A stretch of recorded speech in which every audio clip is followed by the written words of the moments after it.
ఏంటి మీరు డ్రైవరా క్లీనరా? డ్రైవర్ కాదా? ఎందుకని ఎందుకని డ్రైవర్ కాలేదు?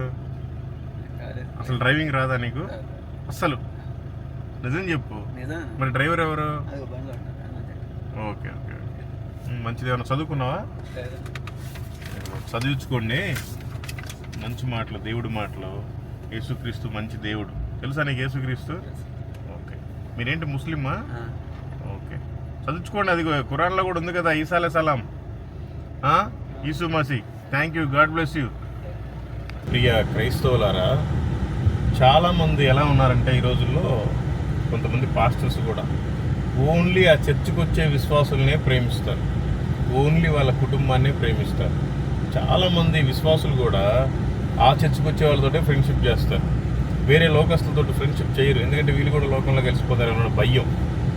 అలా కాకుండా అందరితోటి మంచిగా ఫ్రెండ్షిప్ చేస్తే, మనం వాళ్ళని ప్రేమిస్తే వాళ్ళకి దేవుని సువార్తను చెప్పొచ్చు. వాక్యం ఏమని సెలవిస్తుందంటే, మత్తయి సువార్త 5వ అధ్యాయం 46వ వచనం ఈ విధంగా సెలవిస్తుంది: మీరు మిమ్మును ప్రేమించు వారినే ప్రేమించిన ఎడల మీకేమి ఫలము కలుగును?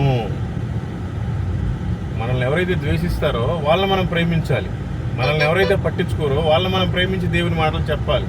అప్పుడు వాల్యూ ఉంటుంది. మనల్ని ప్రేమించే వారితోటే మనం మాట్లాడి, మనల్ని ప్రేమించే వారింటికి వెళ్ళే మనం భోజనం చేసి, మనల్ని ప్రేమించే వారికే ఎన్ని సువార్తలు చెప్పినా, ఎన్ని వాక్యాలు చెప్పినా, ఎన్ని బోధించినా ఏం ఉపయోగం? మనం వేరే వాళ్ళని ప్రేమించి సువార్తను చెప్పాలి. తెలుసుకోండి. Thank you.